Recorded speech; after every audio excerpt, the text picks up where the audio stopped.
શું જોઈએ છે તારે? ઘરના બધા જ લોકો તને દીકરી માને છે, એ ઓછું છે? રંજીત ફુઆ, તમે આ શું બોલી રહ્યા છો? દાદાજી તને દત્તક લેવા માંગે છે, એ પણ તારા માટે પૂરતું નથી. તારા નામ પર એમણે રૂપિયા પણ મૂક્યા છે. તને ઘરમાં રહેવા માટે આટલી મોટી રૂમ આપી, ઘરમાં બધાની સાથે બેસીને જમવાનો તને હક આપ્યો, તો પણ તારું પેટ ભરાયું નથી, નાલાયક! રંજીત ફુઆ, ચૂપ કર. મેં સાચી જ એવું નક્કી કર્યું હતું કે આજ પછી હું કોઈ જ ખોટું કામ નહીં કરું. પણ તારા આ બધા ધંધા જોઈને મને એવું લાગે છે કે મારે મારી જાત પર આવવું જ પડશે. રંજીત ફુઆ, તમે શું બોલો છો? ચૂપ કર કહ્યું ને. ઘરમાં દાદા દાદી તારા બહેનમાં બધા જ સૂઈ રહ્યા છે. જો એ લોકો જાગી જશે ને તો એ બધાની સામે હું તારી જાત ઉઘાડી કરી નાખીશ.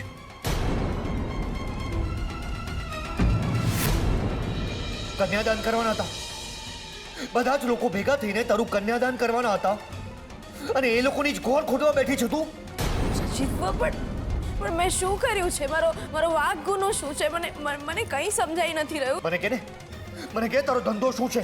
રંજીત ફુઆ, તારો ધંધો એ જ છે ને કે પૈસાદાર છોકરાઓને ફસાવીને એમની સાથે લગ્ન કરી લેવાના, પછી માલ મિલકત પચાવીને એ લોકોને છૂટાછેડા આપી દેવાના. રંજીત ફુઆ, આ જ ધંધો છે ને તારો? બસ કરો રંજીત ફુઆ. ખબરદાર જો હવે એક પણ શબ્દ આગળ બોલ્યા છો તો. કેટલા ધણી છે તારા? બોલ ને.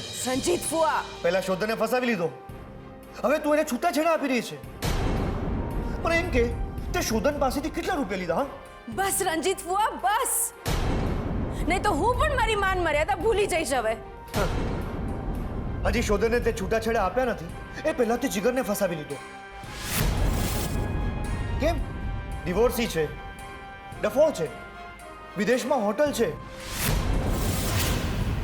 એની પાસેથી પણ સારા એવા પૈસા પડાવીને તું એને પણ ડિવોર્સ આપી દઈશ, બરાબર ને?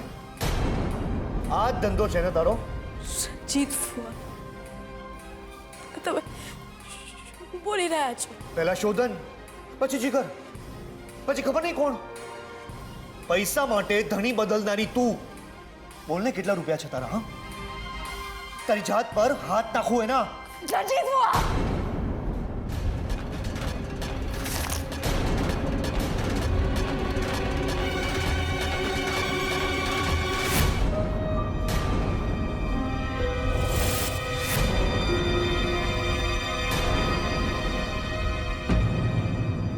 આ કાગળિયા તો તારી જાત શું છે? તારો ધંધો શું છે? એની કુંડળી છે આ કાગળિયા. શોધન સાથે છૂટાછેડા ન થાય ને ત્યાં સુધી તું આ ઘરની બહુ, તું ગમે એવી હોય પણ આ ઘરની બહુ, મહેતા ખાનદાનની બહુ અને આ પરિવારની બહુ થઈને તું આવા ધંધા કરે છે નાલાયક. હજી તો એક ધણી છૂટ્યો નથી, ત્યાં તે બીજો ધણી કરવાની તૈયારી શરૂ કરી દીધી. હા, આ કાગળિયા તો તારા અને જીગરના લગ્નના કાગળિયા છે આ.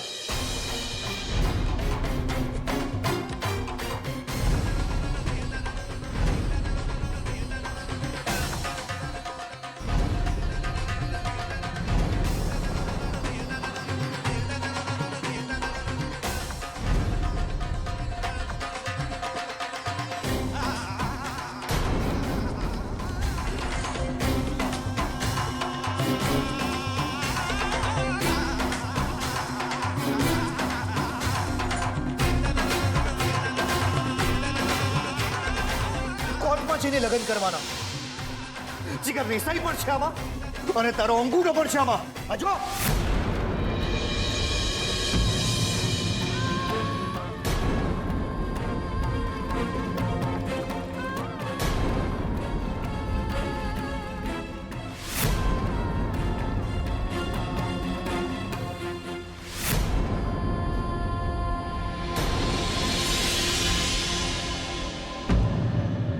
મહેતા પરિવાર એ મારો પરિવાર છે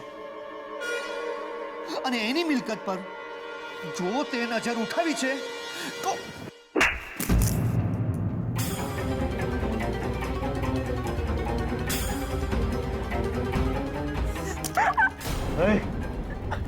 જો આ ધંધા છે તારા? બોલ, જીગર સાથે પરણવાની ઉતાવળ છે કે એની મિલકત હડપવાની?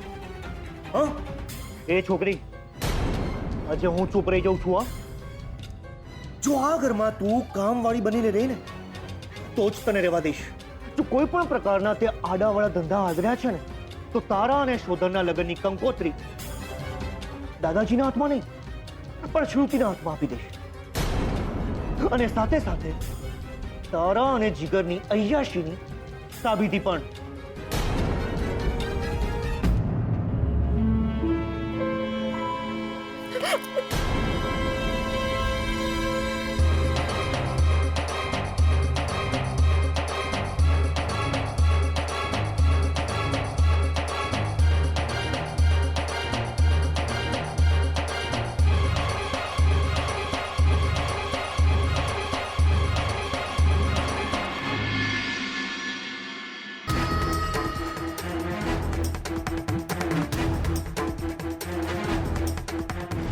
વકીલ સાહેબે આ કાગળે મોકલાયા છે.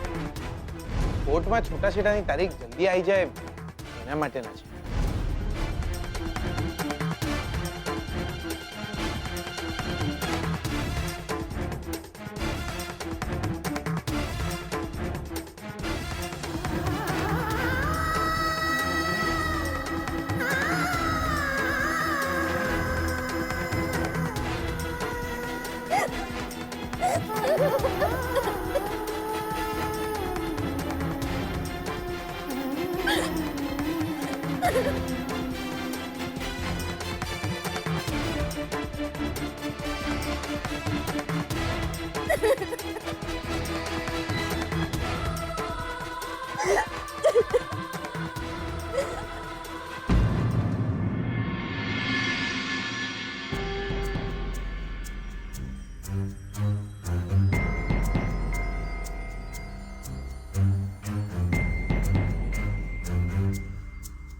આ શું છે? ઘરમાં પ્રસંગ છે, રંગરોગાન થશે, સાફ સૂફી થશે, બધા કારીગરો આવશે, તો આ મારે ક્યાં મૂકવા? એટલે આ દાગીના તમે તમારી પાસે સાચવીને રાખશો. પણ બકા, હા હું એટલે કે મને તમને ના કહું તો કોને કહું? એક તમારા પર તો ભરોસો છે ને. ભાઈબંધ પણ કહો છો ને આટલું પણ નહીં કરો. સાચવીને રાખો તમારી પાસે. જીગલા થઈ ગઈ સહી? પાડી દીધો અંગૂઠો લક્ષ્મીએ મેરેજ એપ્લિકેશનના ફોર્મ ઉપર? હા કાકા. Very good. એની ખબર તો નથી પડી ને? ના, હશ. ઇંગ્લિશમાં લખ્યું હતું ને બધું. ખબર નહીં પડી. મેં એમને કીધું કે વકીલ કાકાએ આ કાગળિયા આલ્યા છે. આના ઉપર જો તમે સહી કરી દેશો તો તમારા છૂટાછેડા જલ્દી થઈ જશે. દિયો, મને પૂછ્યું બી નહીં કે આજે ઇંગ્લિશમાં લખ્યું છે એનો ગુજરાતીમાં અર્થ શું થાય. બસ અંગૂઠો પાડી દીધો. દિયો, મને તો લાગે છે ગુજરાતીમાં લખ્યું હોત તો બી ના વાંચ્યું હોત. અંગૂઠો પાડી દીધો. જીગલા તે કરી સહી એના ઉપર? હા કાકા. તો હવે શોધન અને લક્ષ્મીના છૂટાછેડા થઈ જશે ને એટલે તારા અને લક્ષ્મીના સિવિલ મેરેજ કરાવીશું. અને હા, એ પેપર્સ ઉપર એને અંગૂઠો તો બરાબર માર્યો છે ને? હા કાકા. તો પછી તારું મોઢું કેમ ઉતરી ગયું છે? હા, મોઢું નહીં,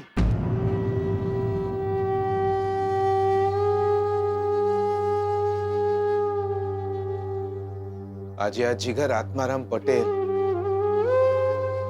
પોતાની નજરમાંથી ઉતરી ગયો. જીગલા દગો કર્યો છે. દગો કર્યો છે એમની જોડે. જુઓ જીગલા, મેં તમારી વાત સાંભળીને હવે તમે મારી વાત સાંભળો. કાકા દગો કર્યો છે મેં યાર, બહુ મોટો દગો કર્યો છે મેં. ભલે તમે જે કહેતા હતા એ જ સાચું હશે કે મંદિર કરતા કોર્ટમાં વધુ ભીડ હોય છે, પણ મને એવું લાગે છે કે જે લોકો મંદિર જતા હોય એ લોકોને કોર્ટમાં જવાનો વારો જ ના આવે. ભલે સાચું કહેતા હશો તમે, ભલ ભલાના છૂટાછેડા થઈ જતા હોય છે, ભલ ભલા એકબીજાને ભૂલી જતા હોય છે. જે ભૂલી જવાય એ પ્રેમ કઈ રીતે હોઈ શકે? આપણે કોઈને 7.5 રૂપિયા આલીએ છે ને એ બી નહીં બોલતા. કોઈને દિલ આલ્યું હોય એને કઈ રીતે ભૂલી શકાય કાકા?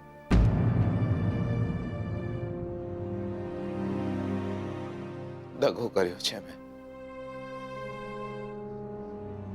ભરોસો તોડ્યો છે એમ. બહુ મોટો દગો આલ્યો છે કાકા, ભરોસો તોડ્યો છે એમનો. કેટલો ભરોસો કર્યો હતો એમને મારા પર. મેં દિયોર નહીં કાકા, તમારો વાંક નહીં. દગો તો મેં કર્યો છે, મેં એમનો ભરોસો તોડ્યો છે.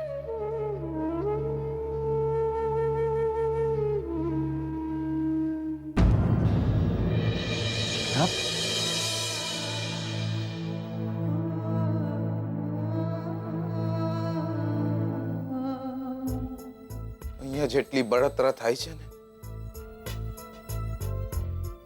એનાથી ઘણી વધારે બળતરા અહીં થાય છે.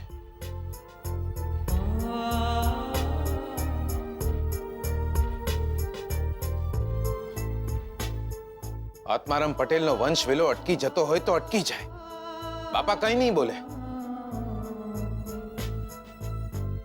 પણ જો દિયો,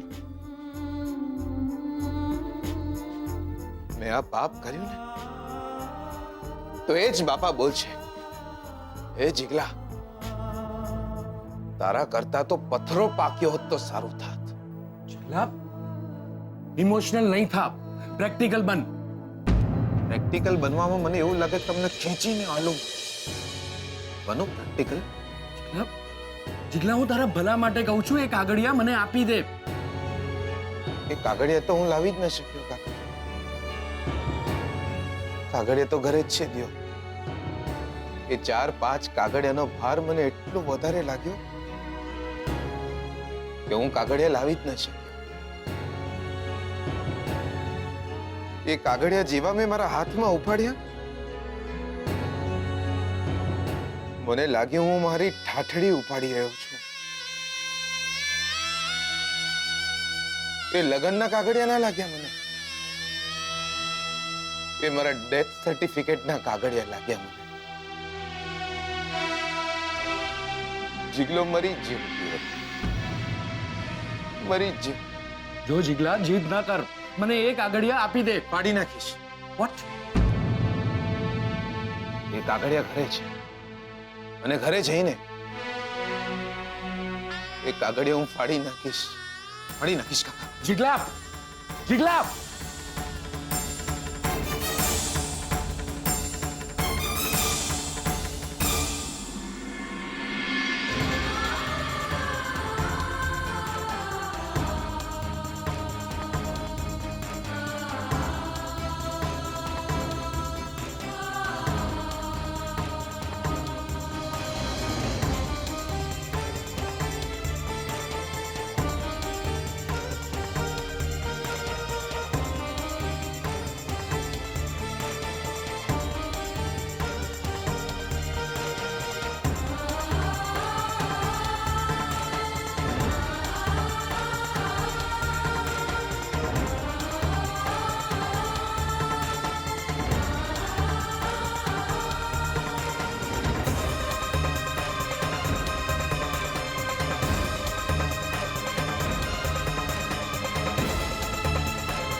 આ કાગળિયા રંજીત ફુઆએ કહ્યું કે મારા લગ્નના કાગળિયા છે. સાચું કહું છું, મને ખબર નહોતી. તમને તો ખબર છે ને, મારે મન બસ તમે. સાચું કહું છું, મારે મન બસ તમે.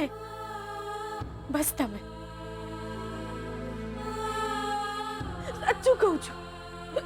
હું જ્યારે મારી ઉંમર તમને આપતી હોઉં તો મારું જીવતર કોઈ બીજાના નામે કઈ રીતે કરી શકું? તમે મારા પર વિશ્વાસ રાખો છો ને? તમને મારા પર વિશ્વાસ છે ને? મારા મનમાં કોઈ બીજાનું નામ આવી જ ના શકે. મારી જાત પર માત્ર તમારો પડછાયો, કોઈ બીજાનો પડછાયો ના પડે, ન હું પડવા દઉં. ભરોસો કરો મારી પર. તમે વાત કરો, તમે કંઈક બોલો ને. આમ જોયા શું કરો છો? તમે મારી સાથે વાત કરો, તમે કંઈક બોલો, મને વિશ્વાસ કરો. તમે આ શું થઈ? તમે મારી પર ભરોસો રાખો છો ને?